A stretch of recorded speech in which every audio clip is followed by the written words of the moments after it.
34절로 39절 말씀입니다.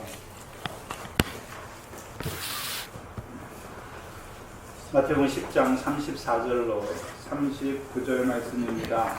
이 시간 우리 각자에게 하시는 하나님의 말씀으로 함께 받겠습니다. 내가 세상에 화평을 주러 온 줄로 생각지 말라. 화평이 아니여 검을 주러 왔노라. 내가 온 것은 사람이 그 아비와 아비 어미와 며느리와 시어미와 불화하게 하려 함이니 사람의 원수가 자기 집안 시골이라. 아비나 어미를 나보다 더 사랑하는 자는 내게 합당치 아니하고 아들이나 딸을 나보다 더 사랑하는 자도 내게 합당치 아니하고 또 자기 십자가를 지고 나를 쫓지하는 자도 내게 합당치 아니하니라. 자기 목숨을 얻는 자는 잃을 것이요 나를 위하여 자기 목숨을 잃는 자는 얻으리라.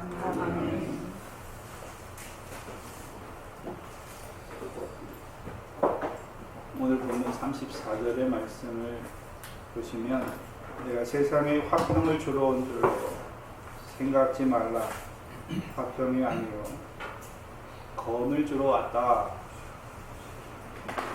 이 말씀은 성경 전체적인 맥락에서 볼 때 하나님의 아들이신 예수 그리스도께서 이 땅에 오신 목적과는 상반되는 그렇죠? 말씀인 것 같습니다. 이사야서 9장을 한번 보시면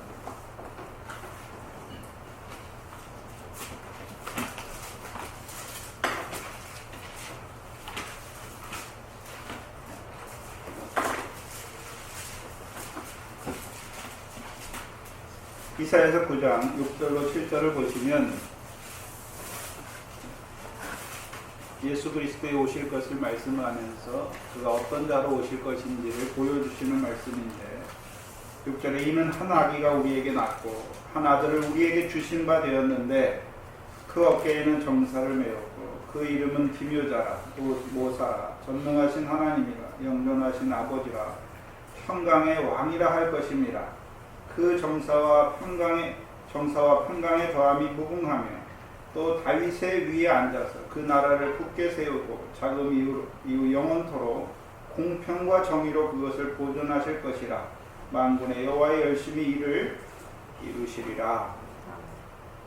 이미 이사야에서요 다윗의 위에 앉으실 다윗의 자손으로 오실 것을 말씀하셨는데 6절 마지막에 보면 평강의 왕으로 오실 것을 말씀하셨죠. 그래서 그 평강의 왕으로 오셨으니까 그러면 그 왕을 섬기는 백성들에게는 항상 뭐가 임합니까? 평강이 임하죠. 근데 오늘 본문은 어떻습니까? 오늘 본문은 예수님께서 화평을 주로 온 줄로 생각지 말라 말씀하셨습니다. 히브리어에는 이 화평과 평강이 같은 단어로 되어 있습니다. 헬라어에 에이레인으로 되어 있는데요. 우리가 잘 아는 지난달까지 요절로 외웠던 에스겔서 37장을 한번 보시면 에스겔서 37장 24절 이하를 보시면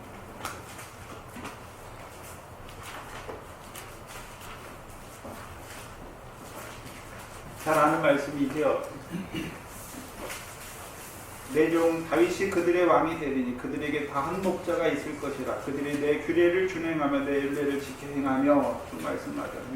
26절에 내가 그들과 화평의 언약을 세워서 영원한 언약이 되게 하고 또 그들을 견고하고 번성케 하며 내 성소를 그 가운데 세워 영원히 이르게 하고 그들로 나는 그들의 하나님이 되고 그들은 내 백성이 되겠다. 예수 그리스도께서 다윗의 자손으로 오셨는데 우리에게 무슨 언약으로 오셨습니까? 화평의 언약으로 오신 거예요. 그럼 예수 그리스도를 영접하는 자들에게는 뭐가 임한다는 말입니까? 화평이 임함으로 말미암아 하나님이 예수 그리스도 안에서 그 하나님이 우리 하나님이 되는 것이고 우리는 그의 백성이 되는 것을 분명히 말씀해 주셨습니다. 그리고 신약에서도요. 누가복음 2장 14절을 보시면 14절에 보시면 지극히 높은 곳에서는 하나님께 영광이요 땅에서는 기뻐하심을 입은 사람들 중에 무엇입니까? 평화다. 그 예수님께서 이 땅에 오신 목적이 무엇입니까? 화평으로 오신 것이죠. 먼저는요, 우리가 죄로 말미암아 하나님과 원수되었잖아요. 그래서 그 예수 그리스도를 통해서 이제 하나님과 화평을 누리는 자가 되었고, 또요 형제와도 화평을 누리는 자가 되는 것이죠.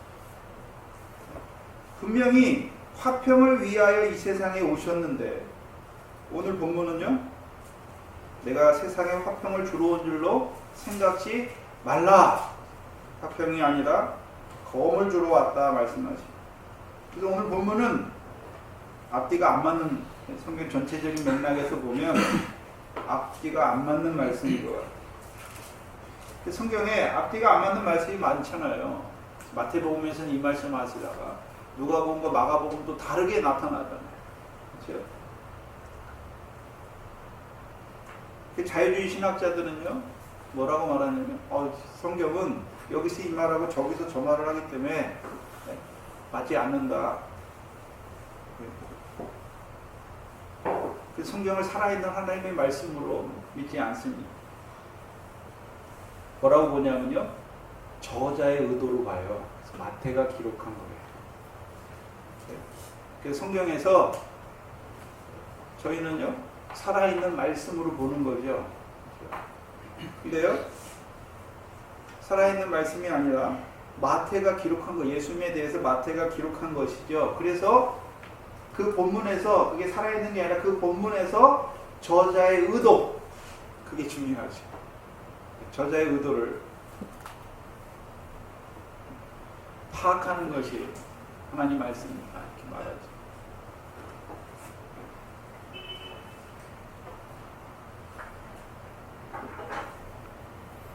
심지어 어떤 말까지 하면요, 예수님이 누가복음만 나오는 기록들이 있잖아요. 누가복음에서만 보여지는 것들, 특히 누가복음 15장 같은 게 누가복음밖에 없잖아요. 회개에 대한 구절들.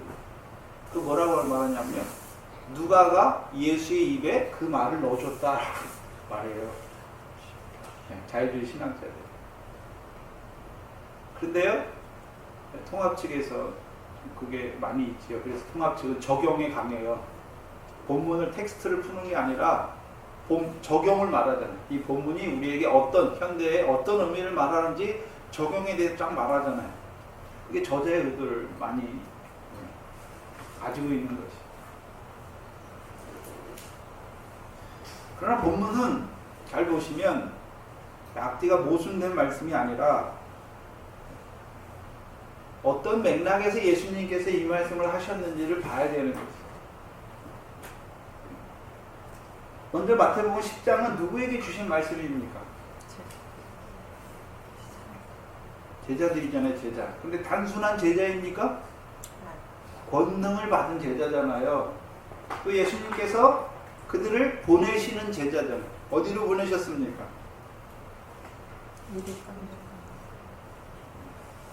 추수할 일꾼으로, 하나님 나라의 복음을 전파하는 자로 보내셨지요. 그럼 그들에게 10장에서 증거되는 말씀이 그들을 권능을 주셔서 하나님 나라의 복음을 전파하기 위하여 보내셨습니다. 또한 보내실 뿐만 아니라 동시에 보내심을 받는 그들에게 핍박을 허락하셔서 그들로 하여금요, 더 큰 복을 얻는 자로 세우시는 거예요. 그럼 제자들은 어떤 자입니까? 하나님 복음 전파했더니 하나님께서 좋은 대접받게 하는 것이 아니라 오히려 그 복음을 인하여 핍박의 자리까지 병행해서 주세요. 같이. 왜 그렇습니까? 더 큰 복을 얻게 하시기 위해서. 그래서 오늘 보면 누가복음, 번역 본문이 누가복음 12장을 보시면, 누가복음 12장 51절에서 53절을 보시면, 51절에서 53절을 보시면,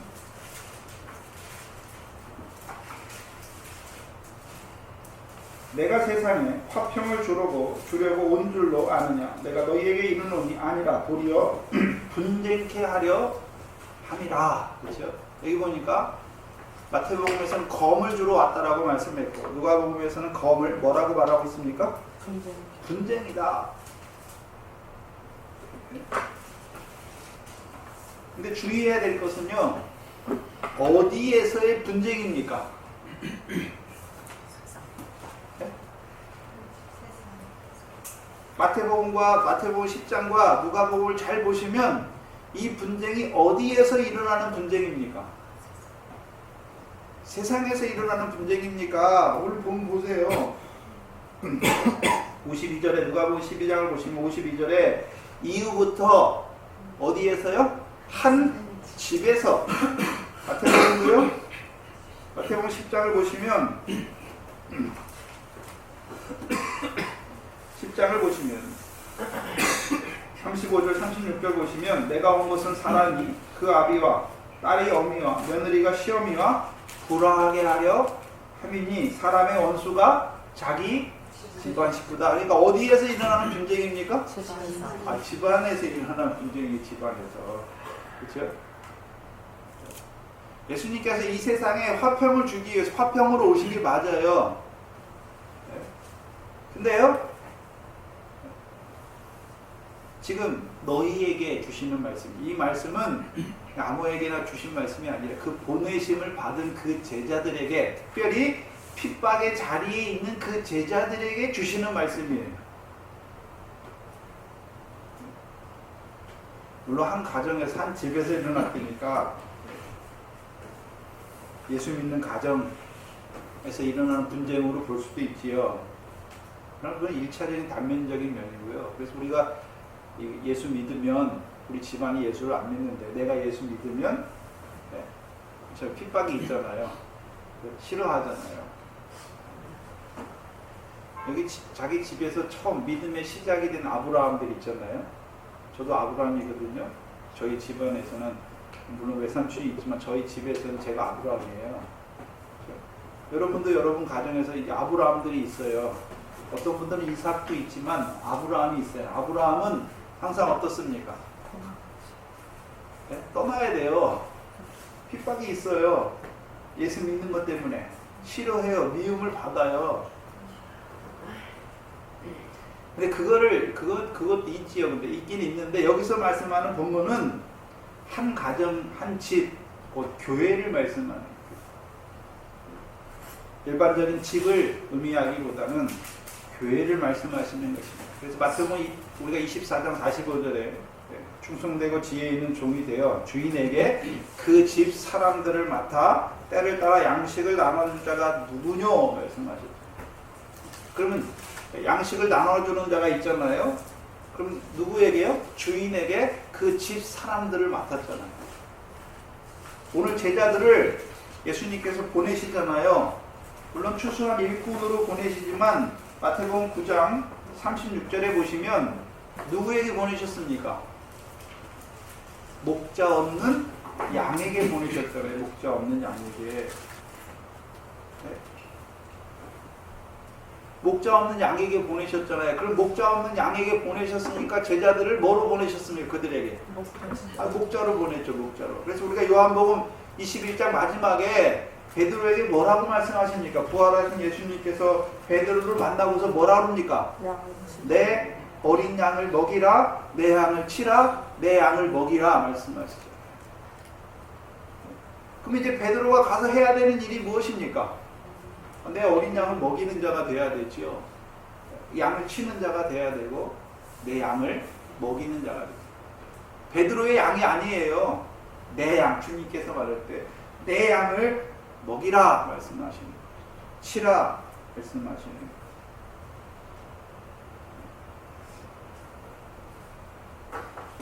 그리고 우리가 잘 아는 베드로전서 5장 1절로 4절을 보시면 예수님께서 목자장이고 교회에 목자들을 세우시는 것을 말씀하셨죠. 그리고서 그 목자들에게요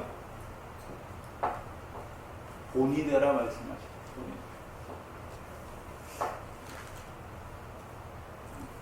그럼 오늘 본문은 한 집, 곧 교회에서 일어나는 분쟁에 대해서 말씀하는 거예요. 불화에 대해서 말씀하는 것입니다.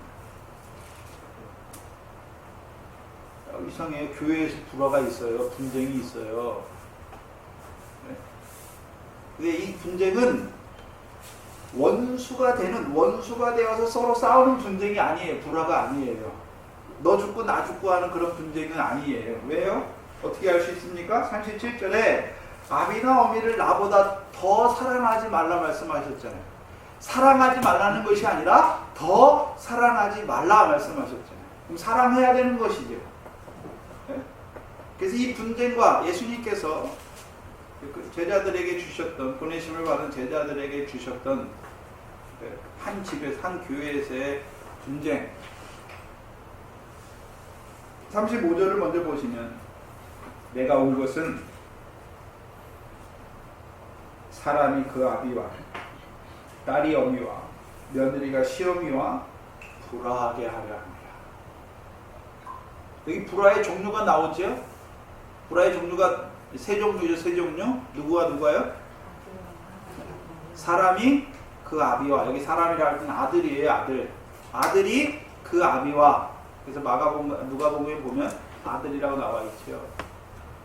딸이 어미와, 며느리가 시어머니와. 그래서 부류가 나눠요. 부류가 나눠지잖아요. 어떤 부류가 있습니까? 아비와 딸이. 네, 그것도 있는데 세 개를 하나로 봐야 돼요. 세 개를. 그래서 아비, 며느리, 시어머니가 있고, 그 다음에요, 그에 반해서 그들과 분쟁하는 자들, 그들과 불화하는 자들이 누굽니까? 아들, 딸, 며느리잖아요. 그러면 잘 생각해 보세요. 서 있는 자리가 다른 거예요. 서 있는 자리가. 그래서 아비와 어미와 시어머니의 공통점은 무엇입니까? 늙었다는 거지요. 더 큰 공통점은요, 우리가 주목해야 되는 공통점은요, 아비인데 아들이 없습니까? 아들이 있습니까? 아들이 있잖아요. 어미인데 뭐가 있습니까? 딸이 있지요. 시어머니인데 누가 있습니까? 며느리가 있지요. 네. 그럼 뭐가 있단 말입니까? 생명의 역사가 있다는 거죠. 특징이, 아비가 그 아들을 낳아서 길렀잖아요. 어미가 그 딸을 낳아서 길렀습니다. 시어미는요, 아들을 장가 보냈으니까 누구를 얻었습니까? 며느리를 얻었잖아요. 더 한 단계 더 들어가서 봐야 되는 것은 아비와 딸을 말씀하는 게 아니에요. 딸이 그 아비와 분쟁하는 것이 아니라 아들이 그 아비와, 그죠? 분쟁하는 것이잖아요. 불화한 것이잖아요. 딸이 아비와 분쟁하는 것이 아니라 아들이 그 아비와, 그 다음에요, 어미와 아들이라고 쓰지 않아요. 그렇죠? 딸이 그 어미와 불화하는 것을 말하고 있는 것입니다. 잘 생각해 봐야 되는 것은, 지금은 그 아들이 아비와 딸이 어미와 며느리가 시어머니와 불화하지만, 그러나 그들도, 그 아들과 딸과 그 며느리가 자라면 그들도 어떤 자가 됩니까? 아비가 되고, 어미가 되고, 시어머니가 되는 거예요. 여기 시집에 여기 아들을 가지신 분들 있잖아요. 강준정어제 제일 처음에 시집 갔을 때는 며느리였잖아요.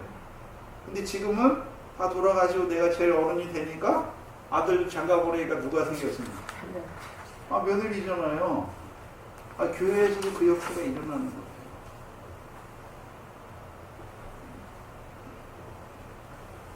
뭘 말씀하시냐면, 한 교회 안에서의 장성한 자와 믿음이 어린 자들 사이에 불화를 말씀하시는 것입니다.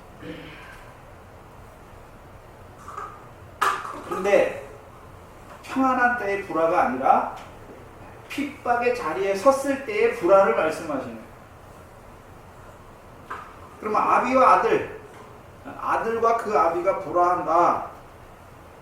특별히 아비는, 여기서 말하는 아비는 육신의 아비를 말씀하시는 것이 아니라, 고린도전서 4장을 보시면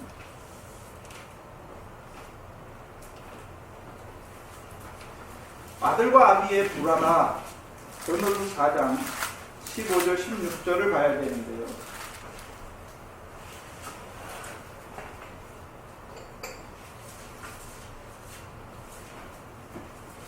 14절부터 봐야겠네요.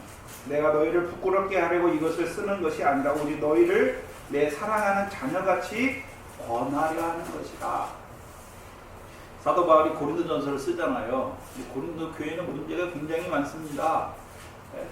나는 누구에게 속했다. 파벌의 문제도 있고, 간음의 문제도 있고, 우상숭배의 문제도 있고, 은사의 문제도 있고, 그다음에 방언의 문제도 있잖아요. 그래서 방언에 대해서 말하잖아요. 은사의 문제에 대해서 여러 가지가 많아요. 근데 그들이 잘못한 것을 드러내기 위해서 그걸 쓴 것이 아니라 자녀에게 하듯이 권하려고 쓴 것이지요. 그리고 15절에 그리스도 안에서 일만 스승이 있으되 아비는 많지 아니하니 그리스도 예수 안에서 복음으로써 내가 너희를 낳았습니다. 그러므로 내가 너희에게 권하노니 너희는 나를 본받는 자 되라. 사도 바울은 자기는 스승이 아니라 뭐라고 말씀합니까? 그리스도 예수 안에서 복음으로써 내가 너희를 낳았다. 그럼 사도 바울은 어떤 자입니까? 복음의 아비잖아요. 복음의 아비. 아비가 원하는 것은 무엇입니까? 나를 본받는 자 되라 말씀하는 거죠. 그럼 아들은요? 아들에게 왜 문제가 많습니까? 네. 여기 보면 그리스도 안에서 일만 스승이 있잖아요. 그럼 스승은 어떤 자입니까? 가르치는 자죠. 네.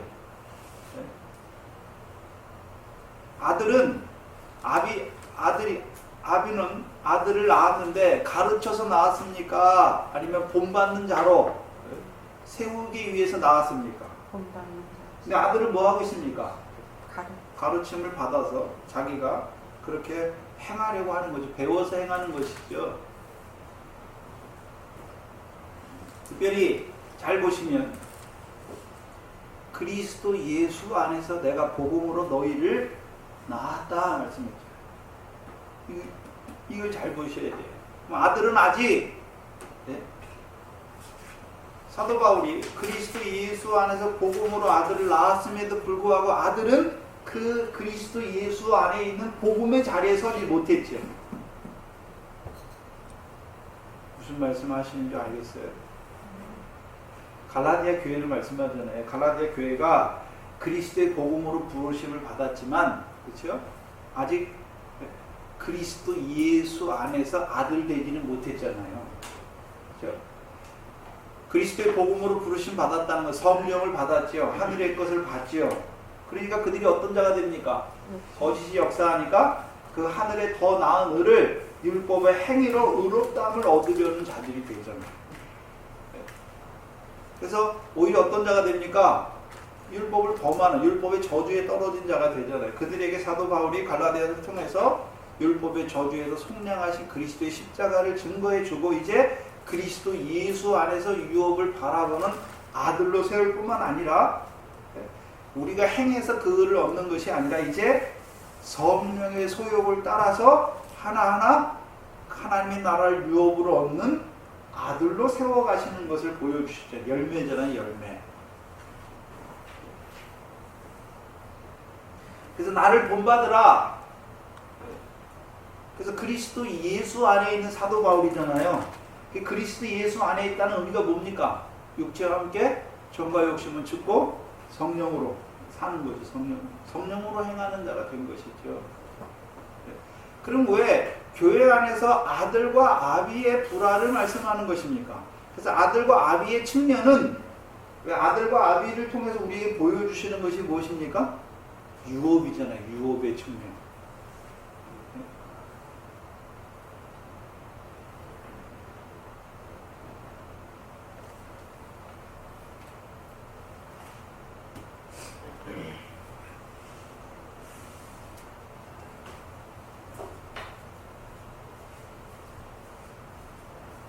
궁극적으로 나아가서는요, 우리의 참 아비가 누굽니까? 하늘에 계신 하나님 아버지잖아요. 그럼 우리가 어떤 자가 됩니까? 하늘에 계신 너희 아버지처럼 너희도 온전한 자가 되어야 되는 것이죠. 우리의 온전은 뭡니까? 그럼 마태복음에서의 온전은 상이잖아요. 상. 아버지께서 갚으시는, 하늘에 계신 아버지께서 우리에게 갚으시는 상을 얻는 자가 되어야 되는 거죠. 근데 그 상을 그리스도 예수 안에 있는 자들은요, 사도 바울은 그리스도 예수 안에 있잖아요. 그러니까 그 상을 내가 행해서 얻는 것이 아니라, 더 나은 일을 내가 행하는 것이 아니라 성령 안에서 율례와 규례를 행하는 자가 되는 거죠. 자유하게 하는 율법을 지키는 자가 되는 것이고, 아들은요 그 유업을 보여주니까 내가 그 유업에 합당한 자가 되기 위해서 나아가는 자가 되는 것이죠. 두 번째, 딸과 어미에 대해, 불화에 대해서 우리에게 말씀하시죠. 어미는 딸을 낳아 기르는 자를 말하고 있습니다. 아가서 3장 4절에 보시면, 그들을 떠나자마자 마음에 사랑하는 자를 만나서 그를 붙잡고 내 어미의 집으로, 나를 잉태한 자의 방으로 가기까지 놓지 아니하였노라. 교회 안에서의 딸과 어미는 뭘 말씀하냐면, 딸은 아직 자녀를 낳지 못했잖아요. 그러니까 누구만 위해서 삽니까? 자기만 위해 살아요. 자기만. 근데 어미는 자녀를 낳았으니까, 딸을 낳았으니까 늘 딸을 위해서, 딸을 섬기는 자가 되는 거죠. 자식을 위해서 섬기는 자가 되잖아요. 왜 예수님께서 어미와 딸, 세상에 있는 그런 것들을 통해서 우리에게 교훈하시잖아요. 그래서 딸은 어떤 자입니까? 누가 누굴 위해서 섬기고 희생하고 사랑합니까? 어미가 딸을 위해서 하는 것이죠. 그래서 교회에서 어미는 누굽니까? 자기의 유익이 아니라 교회의 덕, 교회의 유익, 형제의 유익을 위해서 희생하는 자를 말하지요. 딸과 어미는 교회 안에서의 희생과 섬김의 그 측면에서 우리에게 말씀하시는 것입니다. 세 번째는요, 며느리와 시어머니의 불화에 대해서 말씀하잖아요. 그렇죠? 며느리와 시어머니는 다 시집 왔잖아요. 그래서 교회 안에서 우리가 어떻게 누구에게 시집 왔습니까? 정결한 처녀로 그리스도께, 신랑이 그리스도께 시집 왔잖아요. 그래서 시어머니는 자랑할 만한 것이 없죠. 예쁘거나 뭐 늙었으니까 예쁘거나 뭐 할 만한 것이 없어요. 근데 며느리는요, 예쁘니까, 젊으니까, 내가 예쁘니까 남편이 자기를 사랑하는 줄 알아요. 뭘 말씀하냐면, 우리가 신부는 그리스도와 연합하잖아요. 남편과 연합하는데, 장성한 자는요, 하나님 앞에 내놓을 만한 것이 없어요. 근데 며느리는요, 내가 그리스도를 위해서 뭐나 했으니까, 자랑하는, 했으니까 나를 신랑이 나를 사랑하는 줄 알아.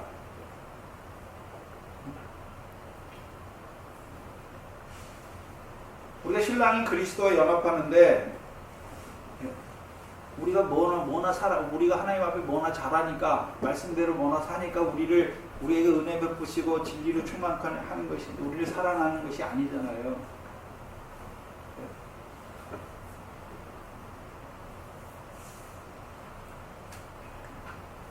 그래서 며느리와 시어머니는 남편과의 관계, 그리스도와의 연합의 측면에서 우리에게 말씀하는 거죠.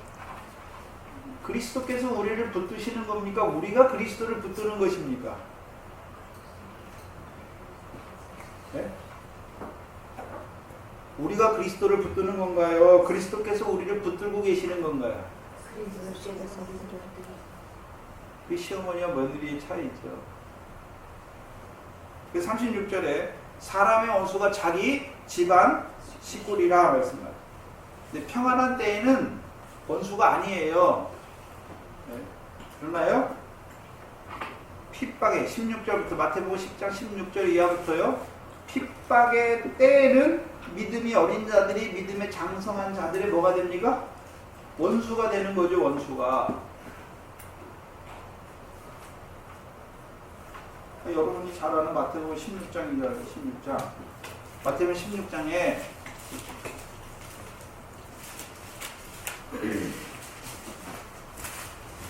21절 이하에 이때로부터 예수 그리스도께서 자기가 예루살렘에 올라가 장로들과 대제사장들과 서기관들에게 많은 고난을 받고 죽임을 당하고 제3일에 살아나야 할 것을 제자들에게 비로소 가르치시니 말씀하십니다. 비로소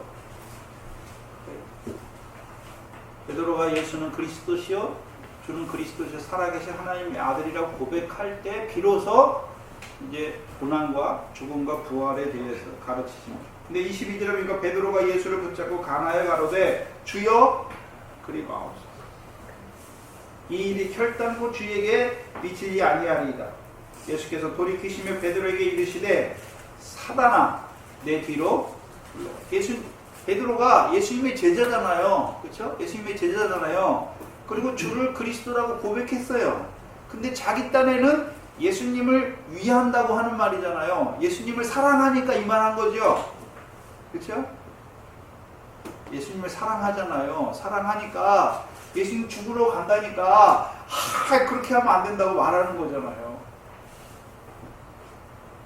근데 예수님께서는 그를 뭐라고 말씀하십니까? 사단아 말씀하지. 사단아 내 뒤로 물러가라. 너는 나를 넘어지게 하는 자. 내가 하나님의 일을 생각지 아니하고 도리어 사람의 일을 생각한다. 베드로가 믿음이 없습니까 지금? 아니에요. 그리스도를 고백했어요. 근데요 죽는 건 아니야. 고난과 십자가는 아니에요. 왜 그렇습니까? 믿음이 어리니까 고난과 십자가는 못 보잖아요.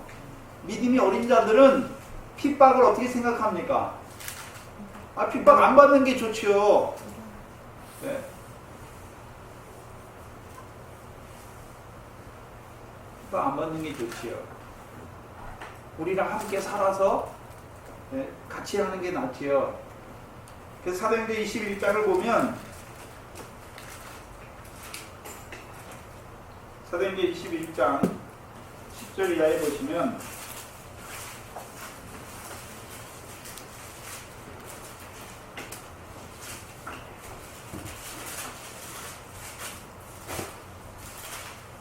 여러 날 있더니 한 선지자 아가보라 하는 이가 유대로부터 와서 선지자니까 구약의 선지자가 아니죠. 신약의 선지자잖아요. 유대로부터 내려왔죠. 우리에게 와서 바울의 띠를 가져다가 자기 수족을 잡아매고 말하기를 성령이 말씀하시되 분명히 자기가 아가보가 말하는 게 아니라 성령이 아가보를 통해서 말씀하는 거죠. 근데 아가보의 믿음이에요. 성령이 말씀하시되 예루살렘에서 유대인들이 이같이 이 띠 임자를 결박하여 이방인의 손에 넘겨주리라 하거늘 우리가 그 말을 듣고 그것 사람들로 더불어 바울에게 예루살렘으로 올라가지 말라 권하니 바울이 대답하되 너희가 어찌하여 울어 내 마음을 상하게 하느냐. 나는 주 예수의 이름을 위하여 결박받을 뿐 아니라 예루살렘에서 죽을 것도 각오하였노라. 그러면 아가보가 성령으로 말하잖아요. 그럼 바울은 성령이 없는 사람입니까? 사도인데 성령이 충만하지요. 그러면 아가보를 비롯해 그 사도 바울을 말리는 사람들은 어떤 자들입니까? 장성하지 못한 자잖아요. 어린 자잖아요. 그래서 그 핍박과 순교를 통해서 이루시는 건지 이루시는 것이 무엇인지 아직 깨닫지 못하는 자들이잖아요. 성령으로 말하게 하니 보니까 하늘의 것은 보긴 봤어요. 근데요 핍박을 통해서 이루시는 건지 뭔지 모르잖아요. 고난과 십자가를 통해서 이루시는 것이 아직 무엇인지 알지 못하니까 그들이 뭐합니까?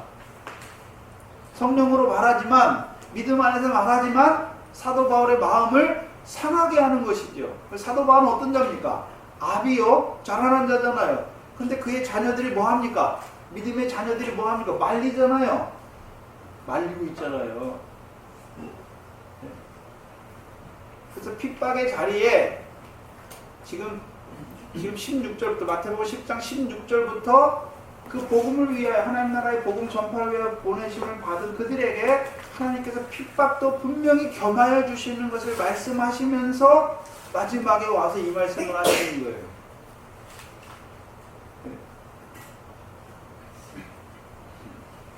그 어린 자가 되면 됩니까? 안 됩니까? 근데 문제는 분명히 교회에 어린 자가 있다는 것이죠. 불화하게 된단 말이에요. 평상시에는 안 해요. 평상시에는 불화가 없어요. 왜요? 그런데요, 그 아들과 딸과 며느리가 분쟁하는 것은 뭐 나쁜 뜻으로 분쟁하는 게 아니잖아요.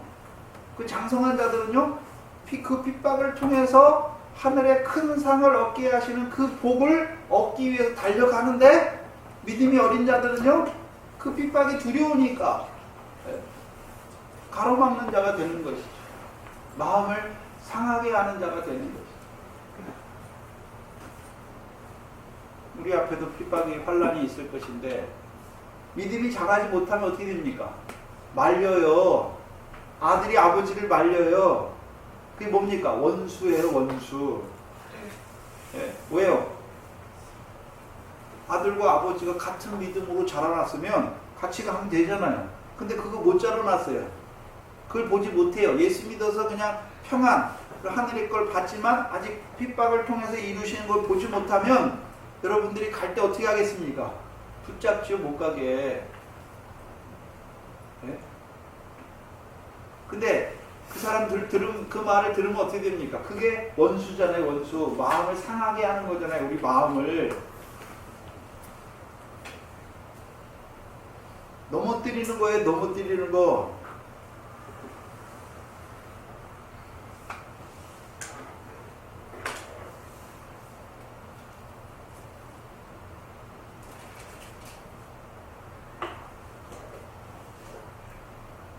특별히 이 말씀은 내가 판평을 주는 것이 아니라 검을 주러 왔다라고 하시는 말씀은 이 핍박의 자리에 섰을 때 주시는 말씀이 한 교회 안에서 일어나는. 그럼 어떤 자가 돼야 되겠습니까? 빨리 자라가야 되는 것이죠.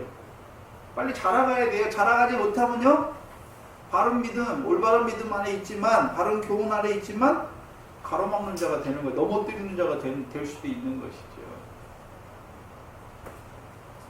그래서 마음이 상하는 것이죠.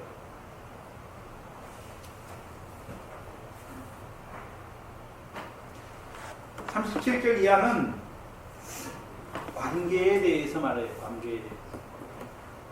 아비나 어미를 나보다 더 사랑하는 자는 내게 합당치 아니하고. 그러면 이 누구에게 주신 말씀입니까? 아비나 어미를 나보다 더 사랑하는 자는 내게 합당치 아니하다는 말씀 누구에게 주신 것입니까? 제가. 아들과 딸에게 주시는 말씀이잖아요. 아들과 딸에게. 뒤에요? 아들이나 딸을 나보다 더 사랑하는 자도 내게 합당치 않은 그 말씀 누구에게 주신 말씀입니까? 아비와 어미에게 주신 말씀이죠. 아비나 어미를 사랑하지 말라는 말씀이 아니에요. 잘 보셔야 돼요. 아비나 어미를 사랑하지 말라는 말씀이 아니에요. 주님보다 더 사랑하지 말라는 것이죠. 여기서 사랑은 아가페가 아니라 필레오예요. 그러면 아비나 어미를 나보다 더 사랑치 말라는 말은 사랑하고 있으니까 하는 말이죠. 먼저 봐야 되는 것은, 우리가 베드로를 한번 생각해 보시면 예수님께서 베드로를 부르실 때 항상 뭐라고 부르십니까? 그냥 베드로라고 부르십니까? 요한의 아들 시모나 이렇게 부르실 때가 많습니다. 요한의 아들 시모나 부르세요. 요한복음 21장에서도 부활하신 후에도요, 요한의 아들 시모나 이렇게 부르세요. 그런데 여러분, 요한을 부르실 때는, 그의 제자 요한을 부르실 때는 세베대의 아들 요하나 이렇게 부르신 적이 한 번도 없어요. 네? 생각해 보셔야 돼요.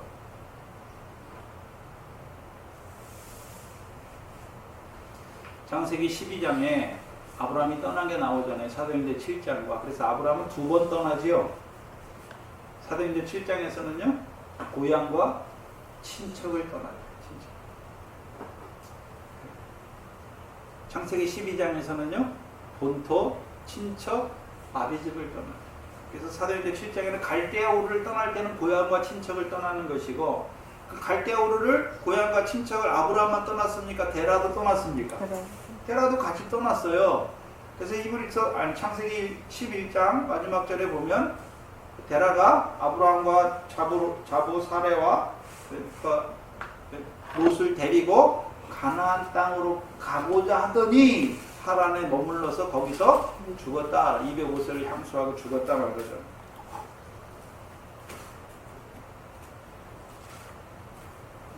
만약에 아브라함이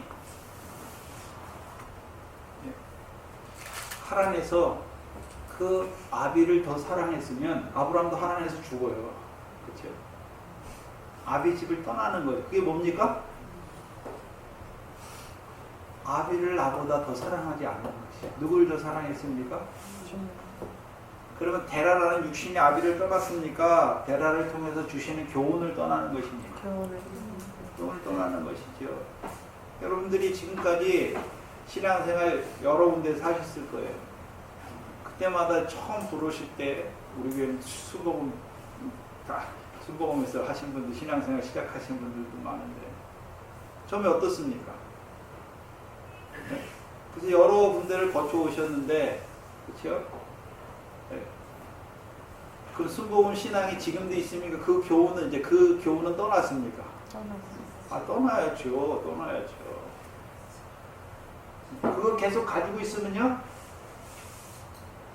여전히 그 순복음적 요소가 남아있어요. 교훈이 남아있으면 어떻게 됩니까? 그게 아비 집을 못 떠나요. 그럼 여전히 누굽니까? 요한의 아들 시몬이에요. 요한의 아들 시몬을 하니까 시몬의 자리에 있으면 어떻게 됩니까? 예수님께서 항상 물어봐요. 네가 나를 사랑하느냐 물어봐요. 베드로는 항상 뭐라고 대답? 내가 주를 사랑하는 줄 주께서 아시나이다 말하잖아요. 모릅니까? 알지요. 그래서 요한의 아들의 자리에 있을 때는 무슨 사랑이 먼저 있습니까? 인간적인 사랑, 내가 주님을 사랑하는 그 사랑이 앞서 있잖아요. 네? 주께서 나를 어떻게 사랑하시는 그 사랑이 넘치는 것이 아니라 내가 주를 사랑하는 사랑이 항상 앞서요. 베드로가. 왜? 그때는요, 요한의 아들 시몬이 요한의 아들. 그러나 성령 받고 이제 사도로 세우심을 받은 뒤에는 여러분 베드로 전서나 베드로 후서 1장 1절을 한번 봐보세요. 뭐라고 되어 있습니까? 요한의 아들입니까? 예수 그리스도의 종과 사도인 나 베드로는 이렇게 말씀합니다.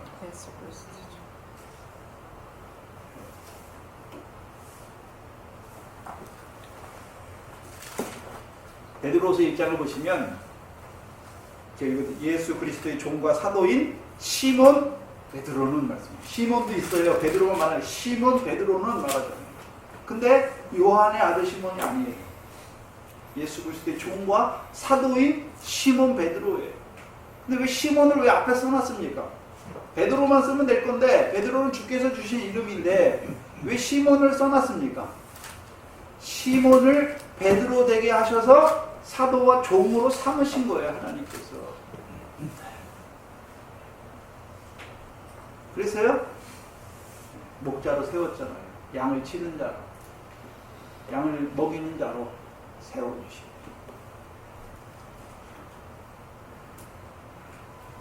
요한의 아들 시몬의 자리에 있을 때는요, 예수님을 3번 부인해요. 3번 부인해.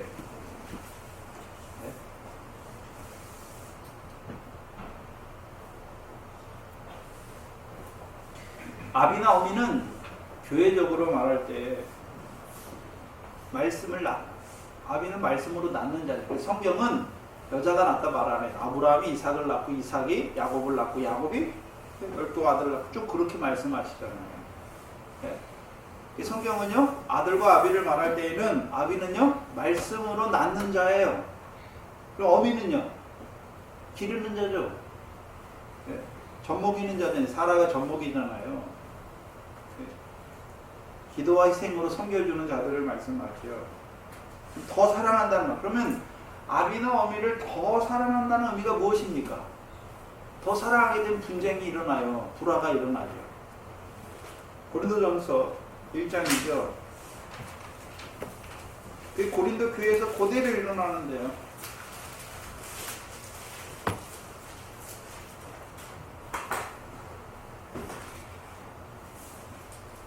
고린도전서 1장 11절 이하에 보면 내 형제들아 글로의 지편으로 너희에게 대한 말이 내게 들리니 곧 너희 가운데 분쟁이 있다는 것이라. 이는 다름이 아니라 너희가 각각 이르되 나는 바울에게, 나는 아볼로에게, 나는 게바에게, 나는 그리스도에게 속한 자라 하는 것이다. 네.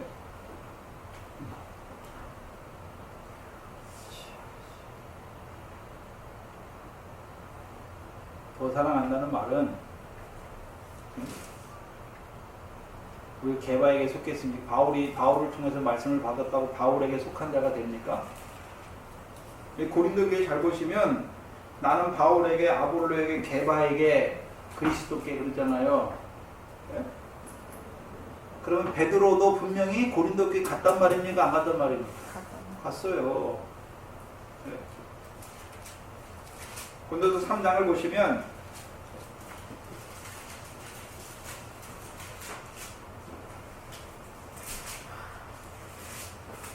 3장 3절 이하에 보시면 너희가 아직도 육신에 속한 자로다. 너희 가운데 시기와 분쟁이 있으니 어찌 육신에 속하여 사람을 따라 행함이 아니리요. 그럼 아들과 딸과 며느리는 아직 뭐가 남아 있습니까? 육신에 속한 부분이 남아 있다는 것이죠.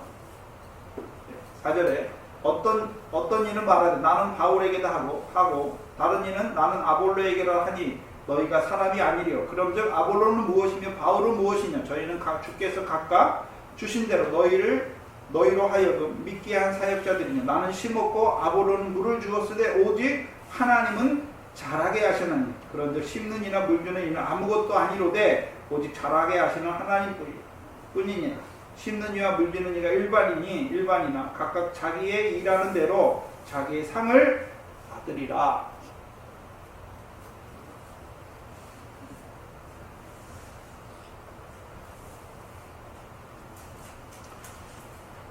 아비나 어미를 사랑치 말라는 게 아니에요. 네?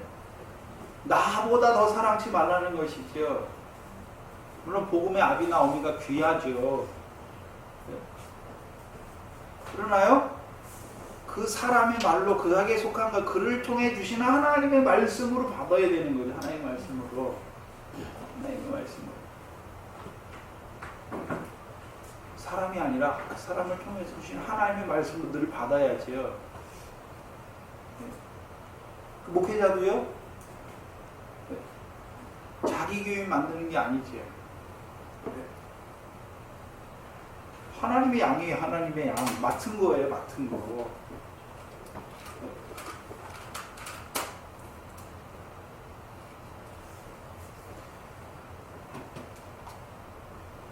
그래서 교인들을 늘 하나님 앞에 아들로 세워야 돼. 하나님 유업을 얻는 아들로, 하나님의 양으로 세워야 되는 것이죠.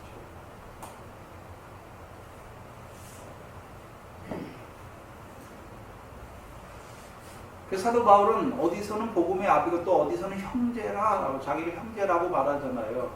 사역 측면에서는 복음의 아비일지는 몰라도 궁극적으로 우리는 다 누굽니까? 형제예요, 형제. 직분의 면에서 하나님께서 부르신 거예요. 목회자라는 직분으로 부르신 거예요. 그래서 그를 통해서 먼저 말씀을 그에게 주셔서 그를 통해서 생명의 떡을 나눠주시는 거죠. 목회자가 저기 한 게 아니라요. 목회자를 통해 주시는 하나님 말씀을 늘 받는 자가 되어야 되는 것이죠.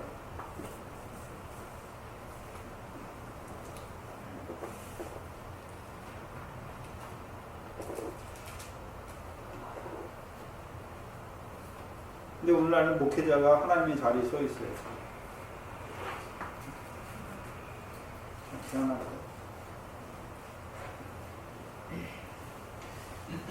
아들과 딸들에게만 주시는 것이 아니라 아들이나 딸을 나보다 더 사랑하는 자도 내게 합당치 않다라고 말씀하셨어요. 아비와 어미에게 주시는 말씀이죠. 먼저 육신의 관계 속에서 우리가 한번 봐야 되는데, 아비나 어미 자녀를 낳았지요. 자녀를 낳았으니까 아비나 어미가 되었죠. 왜 더 사랑합니까? 더 사랑하지 말랬는데 더 사랑한다는 의미가 무엇입니까? 소유를 팔지 못했다는 거예요. 소유를. 내가 낳은 내 자식이라는 거죠. 내 자식을 내가 사랑하는 것이죠. 소유를 팔면 내 자식입니까? 하나님께서 주신 아브라함과 같이 이삭으로 주셨습니까? 하나님의 아들로 주셨습니까? 하나님의 아들로 주셔야 상이 있어요. 상이. 그럼 세상에 속한 자들이 자기 자식 잘 키웠다고 누가 상 줍니까? 안 주잖아요. 저와 여러분도 내 자식 내가 키우면 상이 없어요. 하나님께서 내게 주신 자녀로 알고 주의 교훈과 훈계로 키울 때 뭐가 있습니까? 잘했다 하는 거예요. 잘했다. 물론 육신적인 관계에서 우리가 부모 관계가 있지만 여러분 자녀도 하나님 안에서는 어떻습니까? 태초에 그 생명의 말씀을 우리들 지으실 때 다 아버지와 아들의 생명 관계밖에 없어요. 생명 관계. 형제에 우리는 다 아들의 영으로 지으심 받은 거예요. 여러분들이 죽으면 돌아가시면 이제 하나님 앞에 가면 거기 가서도 내 아버지 내 어머니가 아니에요. 형제 관계. 예수님께서 사두개인이 예수님을 시험하시기 위해서 오잖아요. 한 여자가 있었는데 7 형제와 결혼했는데 죽으면 누구 아내가 되겠습니까? 말하잖아요. 오늘도 여러분 돌아가시면 하늘나라 가서도 내 남편 내 신랑 이런 줄 알아요? 아니에요. 형제관계예요. 형제관계. 근데 남아있는 건 있어요. 내가 부모로서 바로 한 게 그게 상으로 남아있는 거예요. 상으로.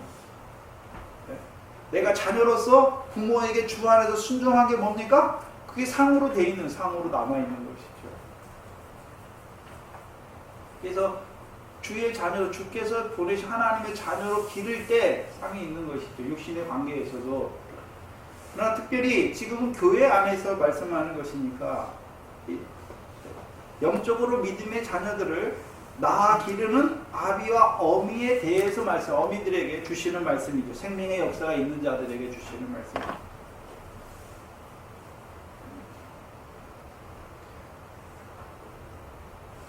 아들이나 딸을 나보다 더 사랑한다. 뭐가 사랑하는 것입니까? 자기 자녀 낳았으니까 육신의 믿음 안에서 영적인 자녀들을 낳았으니까 사랑하는 게 당연하지요. 근데 더 사랑하는 거예요. 더 사랑하는 거. 사랑하지 말라는 것이 아니라 더 사랑하는 거에 대해서 말씀하는 거죠.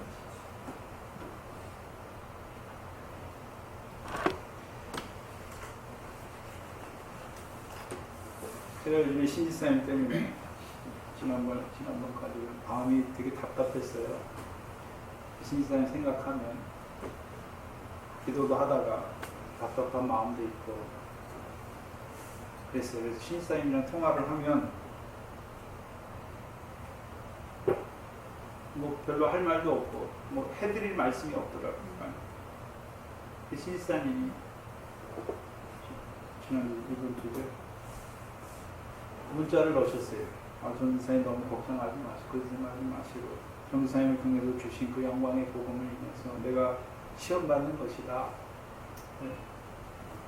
그러면서 믿음의 고백이라고 저한테 전화를 하고 마음이 안 좋아서 신지사님 마음이 안 좋은 거 저도 마음이 안 좋지만 신지사님 마음이 안 좋아서 저한테 자기 믿음의 고백이라고 그걸 카톡으로 넣으셨더라고요.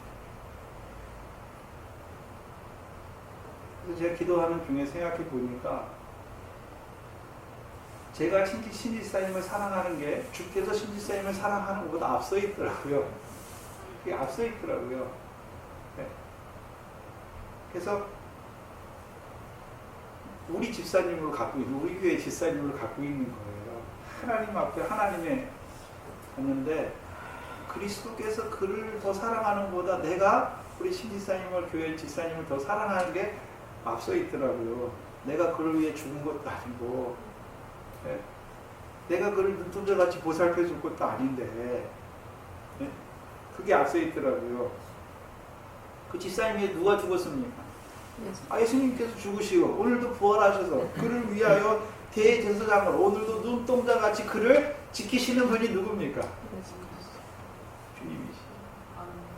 네? 사나 죽으나 주님 거예요. 저와 여러분은. 거기 오고 나서 마음이 평안이 왔습니다.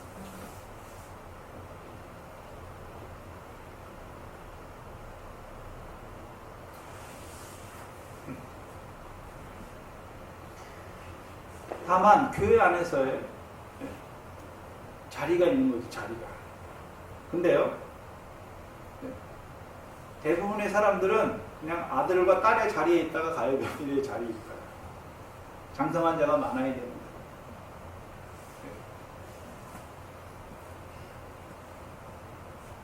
자라가야죠. 장성한 자로. 언제까지 아들이나 딸이나 며느리의 자리에 있겠습니까? 자라가야죠. 자라가야죠. 자라가는 만큼 뭐도 있습니까? 상도 있죠. 자기 일한 대로 하나님께 상 주시기 위해서 자라가게 하시는 것이죠. 교회 왜 세웠습니까? 하나님께서. 그냥 각자 하나님 말씀 깨닫고 하면 될 건데 왜 교회를 통해서 하나님께서 모이게 하시고 또 직분을 주셔서 왜 그렇게 합니까? 상 주시려고. 그 교회를 통해서 그 하나님의 나라가 어떻게, 하나님의 영광이 어떻게 드러나는지 보여주시는 것이. 또 우리의 형제의 자매 모친이 누구인지 보여주시는 것이. 사랑하지 말라는 말이 아니라 더 사랑하지 말라는 말이에요. 더 사랑하지 말라. 그렇죠? 내 남편이 아니라 주께서 사랑하신 남편으로 가지고 있어야 돼요. 네. 기도할 때 우리 전도사님, 우리 교회 이러시면 안 돼요. 그렇잖아요. 하나님이 교회예요. 하나님이. 그래서 제가 권사님들이나 이런 거 부탁드리는 건 우리 교회 권사도 되지만 하나님 앞에 권사로 바로 하셔야 돼요. 집사로 바로 하셔야 돼요. 직분에 충성하고 계십니까? 네. 왜 주셨습니까? 직분. 집사 권사 우습습니까? 아니에요. 세우신 거예요. 하나님께서. 뭐하게 하시려고요? 상을 더하게 하시려고 세우신 거예요. 또요, 그 직분으로 말미암아 섬기고 수고하고 희생하는 그것이 기쁨이 되게 하시려고 주시는 것이죠. 사귐의 자리를 부르시는 거예요. 그걸 통해서.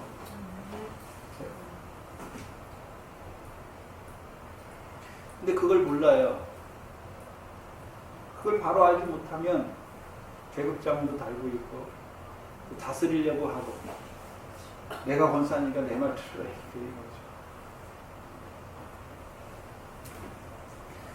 그래서 교회 안에서의 자리에 대해서 특별히 핍박의 자리에서 우리가 어떻게 행해야 되는지를 보여주시는 것입니다. 38절에 또 자기 십자가를 지고 나를 쫓지 않는 자도 내게 합당치 아니하니까. 자기 십자가지요. 제자들에게 주신 십자가가 분명히 있는 것을 말씀하죠.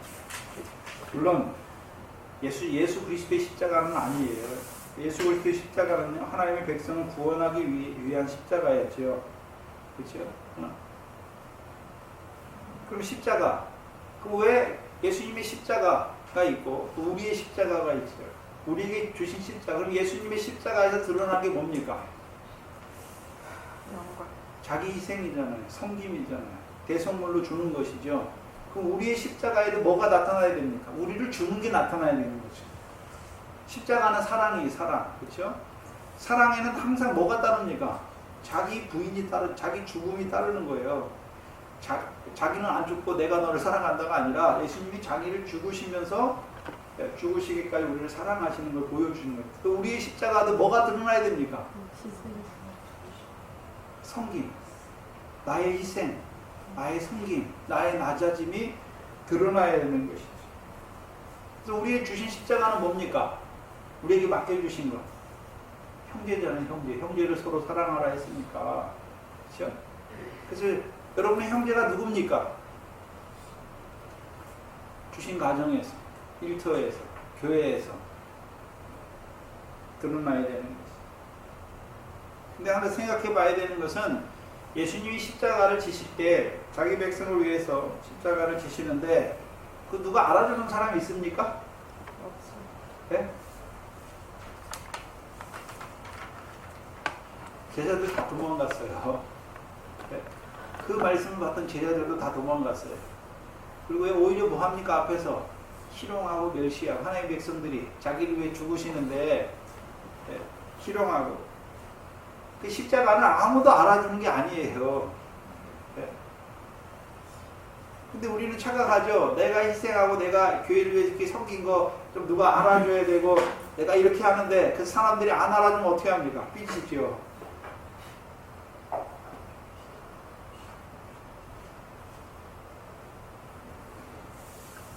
우리 십자가 여러분들이 집에서 가정에서 아비니까 당연히 자녀들을 위해서 섬겨야 돼. 희생하잖아요. 부모가 당연히 희생하죠. 육신적인 면에서 똑같잖아요. 육신의 부모들이 자녀를 위해 희생하지. 그렇죠?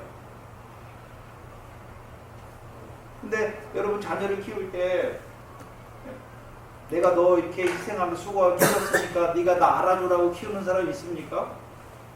그럼 대가를 바라고 키우는 거죠. 내 생명을 얻은 내 자식이니까 당연히 사랑하니까 기르는 것이죠. 대가를 바라고 기르는 거 아니에요. 요즘 자녀들 어떻습니까? 부모님 당연한 거죠. 그렇죠? 부모니까 당연한 거지 뭘 그렇게 생색을 내냐고. 그렇게 하면 좀 착한 아들이에요. 지금. 더 나아가면요. 다른 부모하고 비교해요. 그렇죠? 나한테 해준 게 뭐 있냐고.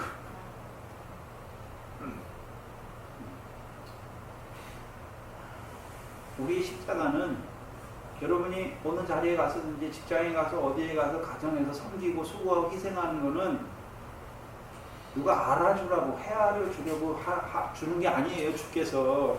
그렇죠? 근데 우리는 늘 알아주기를 원하는 거죠.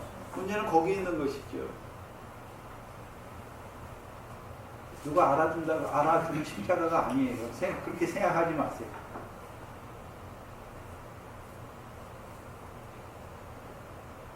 근데 문제는요, 자기 십자가를 지고 자기 마음대로 가면 안 돼요. 여러분이가 누구를 쫓으라 했습니까? 네? 나를 쫓으라 말씀하셨잖아요. 우리가 십자가를 주셨는데, 우리 십자가가 있는데, 십자가를 내가 내 마음대로 지고 가는 게 아니에요. 누굴 따라가는 것입니까? 주를 따라가는 거예요. 무슨 소리냐면요. 그럼 주의 십자가에서 뭐가 나타났습니까?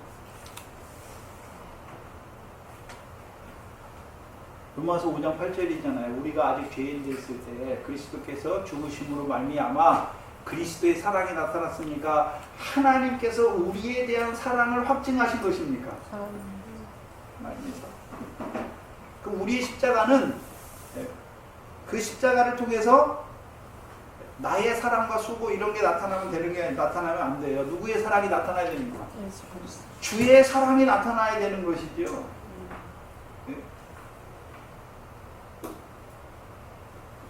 그래서 고린도후서 2장 14절 이하에 보면 항상 우리를 그리스도 안에서 이기게 하시고 우리로 말미암아 각처에서 그리스도를 아는 냄새를 나타내시는 하나님께 감사하노라.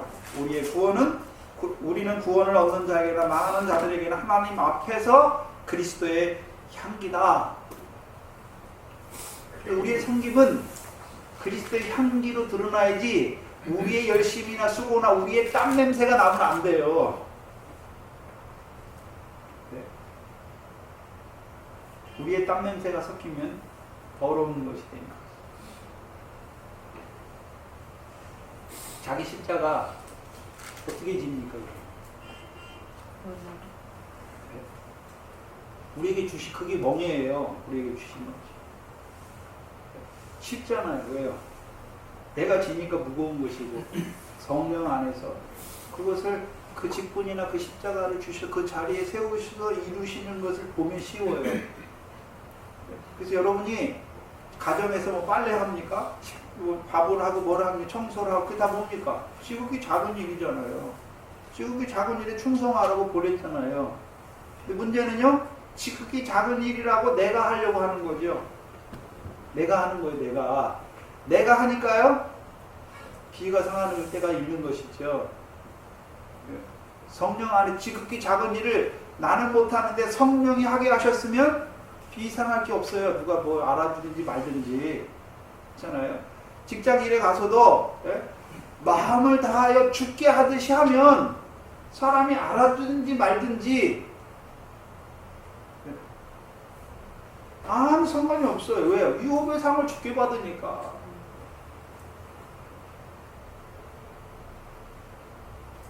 요즘 사람들은 사람의 칭찬과 사람 누가 알아주는 것에 대해서 목말라 있죠. 근데 그리스도인은 그게 아니에요. 네.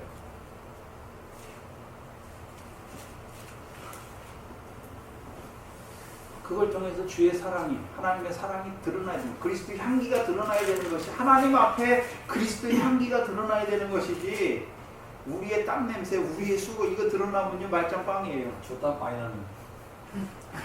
그 땀을 말하는 것이 아니라 우리가 주를 위해서 열심히 하는 거.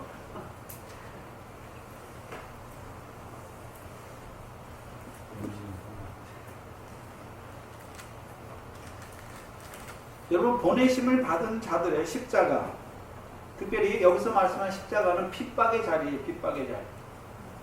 어디로 보내십니까? 핍박의 자리 보내요. 핍박의 자리 왜 보낸다 그랬습니까? 등불로 세우시기 위해 보내시는 거죠. 어떤 등불입니까?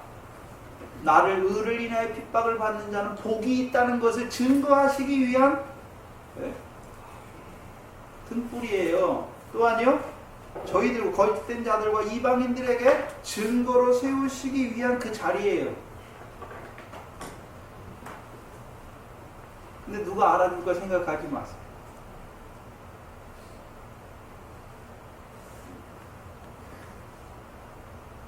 그런데요, 우리가 잘 치면, 성령 안에서 은혜로 잘 감당하면 하나님이 알아주시죠.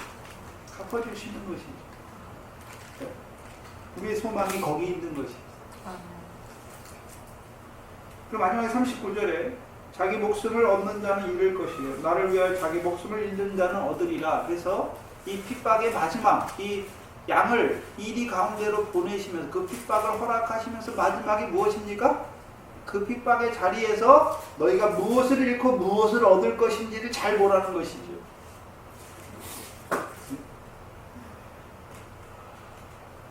그래서 그 핍박의 자리로 우리를 보내시는 이유가 무엇입니까? 그 십자가를 지게 하시는 이유가 무엇입니까? 잃는 자가 아니라 얻는 자로 세우시기 위해서. 자기 목숨을 얻는 자가 아니라 자기 목숨을 잃는 자로 세우시기 위해서 보내시는 거예요. 그럼 무엇을 잃어야 됩니까? 무엇을 얻어야 됩니까? 그걸 보여주시는 거예요. 그 핍박을 통해서 목숨을 얻는 자는 잃지요. 뭘 잃습니까? 근데 목숨을 잃는 자는 얻게 되는 것이죠. 무엇을 얻습니까? 복이죠. 큰 복이죠. 큰 상이죠. 큰 상이에요. 기쁨과 즐거움을 얻는 것이죠.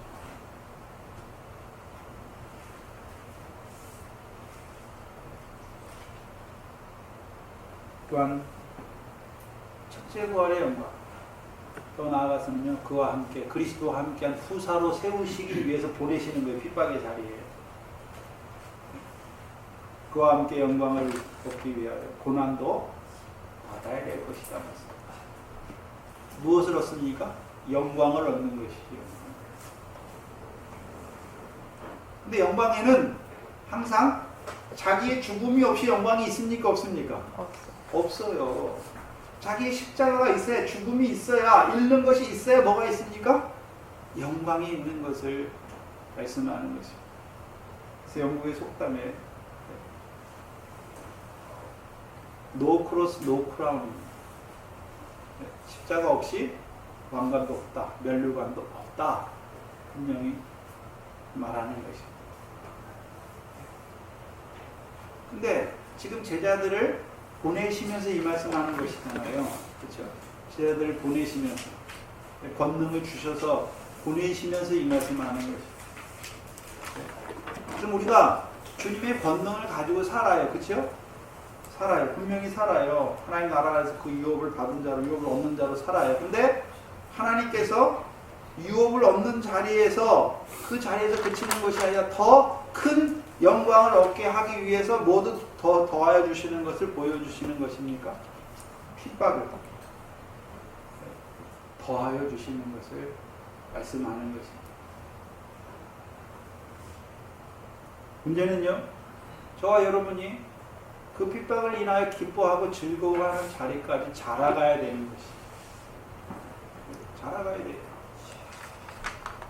자라가지 못하면 오히려 넘어지게 하는 자가 될 수도 있는 것이.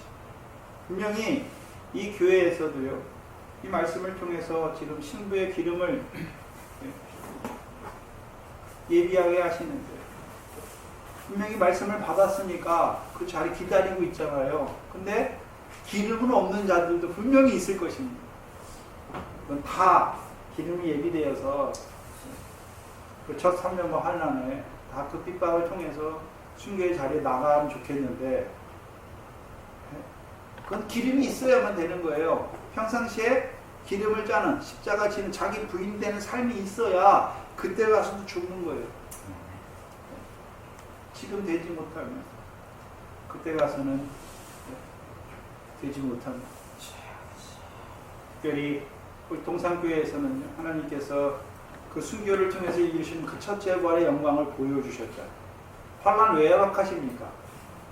첫째 부활의 영광에 들어가기 위해서 환란을 주시는 것이에요. 또 그 환란의 자리에 섰을 때 염려하지 말라 말씀하셨잖아요. 영광의 영으로 우리와 함께 주실 것을 말씀해 주셨어요. 그래서 예수님께서 이미 제자들에게 그 5장, 7장, 6장, 5장에서 7장까지 말씀을 하시고 그들을 이제 권능을 통해서 그들의 권능을 주셔서 그들에게 보내실 것을 이미 말씀하시잖아요. 예수님이 십자가 지러 가기 전에 이미 그것을 말씀하시고 예수님의 삶을 통해서 그 고난과 십자가, 복음을 전파하면서 있는 그 고난과 십자가에 대해서 예수님이 본으로 보여주시고 이제 그들도 성령을 입혀주시니까 그들의 삶도 어떤 삶이 됩니까? 십자가 지는 삶이 되는 거죠. 핍박을 인하여 기뻐하고 즐거워하는 자의 삶이 되는 것입니다. 우리에게도 이 말씀 주시는 것은 우리 앞에도 지금은 평안한 때지만 분명히 우리 앞에도 분명히 우리가 핍박을 받을 만큼 자라났으면 하나님께서 그 핍박을 허락하실 것입니다.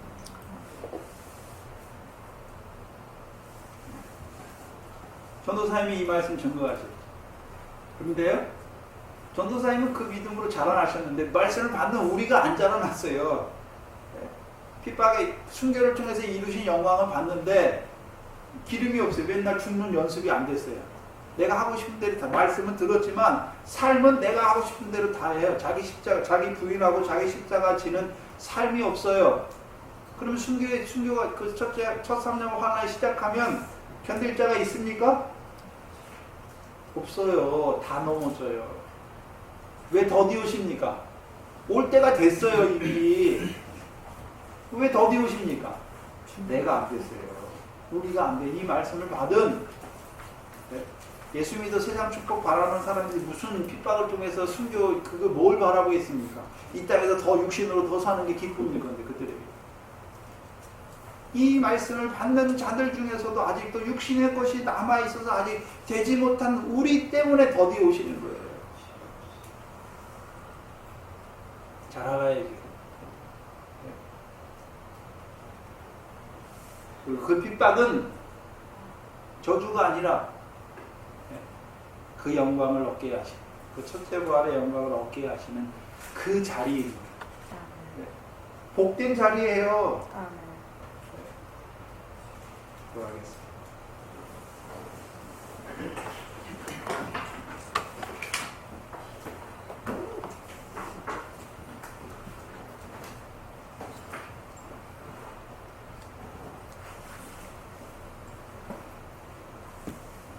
오늘도 우리를 부르시되 특별히 핍박의 자리로 우리를 불러주신 아버지 하나님 감사합니다. 특별히 우리 앞에 이 마지막 때에 그 첫 3년과 환란을 앞두고 우리에게 그 핍박과 순교를 통하여 이루시는 그 첫째 부활의 영광까지 보여주셨지만 우리의 삶이 늘 주님보다 더 사랑하는 것들이 많았습니다. 자기 십자가를 치지 못하는 우리의 삶을 불쌍히 여겨 주시옵소서. 말씀을 받았지만 아직까지도 죽어지지 못하는 우리의 것들을 말씀을 통하여 나타내 주시고 또한 성령 안에서 그 육체의 소욕의 결과를 바라보게 하시고 하나하나 못 받게 하시고 이제는 성령 안에서 이루시는 그 고난과 핍박까지도 기뻐하며 즐거움으로 받을 수 있는 저희들 될 수 있도록 우리의 믿음이 우리의 삶이 자라갈 수 있도록 아버지 하나님 인도하여 주시옵소서. 우리에게 예비해 주신 그 첫째 부활의 영광을 밝히 나타내 주시고 이제 우리로 이 평안한 때에 그 기름을 예비하는 삶으로 살아가게 하시니 감사합니다. 우리 각자에게 주신 그릇에 기름을 넉넉히 담아 가지는 슬기로운 처녀들이 될 수 있도록 아버지 하나님 인도하여 역사하여 주시옵소서. 하나님 앞에 나올 때 하나님께서 은혜 가운데 우리에게 허락하신 것들 가운데 입을 길들 가운데 구별하여 드린 11조 감사 주의령이 있습니다. 은혜 가운데 하나님께 감사함으로 돌려드리게 하시니 감사합니다. 또한 우리에게 더하여 주신 모든 소유, 자녀, 남편, 친척, 육신의 고력들까지 늘 하나님께서 우리에게 맡겨주신 자들, 우리에게 붙여주신 자들로 또 그들 가운데 우리를 세워주셨사오니 우리의 십자가를 질 수 있도록 인도하여 주시옵소서. 늘 우리의 삶을 통하여 그리스도의 향기가 나타나게 하여 주시옵소서. 또한 속한 교회, 속한 권속들 시험 가운데 있고 형 가운데 있는 자들을 아버지 하나님 긍휼히 여겨 주시옵소서. 그 가운데서 하나님의 살아계심과 영광이 나타나시도록 아버지 하나님 긍휼히 여겨 주시옵소서. 또한 명절을 당하여서 육신의 친척들을 보게 될 테니까 우리의 믿음에 손해되지 않도록 도와주시옵소서. 그들에게 그리스도의 향기가 드러날 수 있도록 인도하여 주시옵소서. 예수님의 이름으로 기도하옵나이다. 아멘. 아멘. 감사합니다. 519장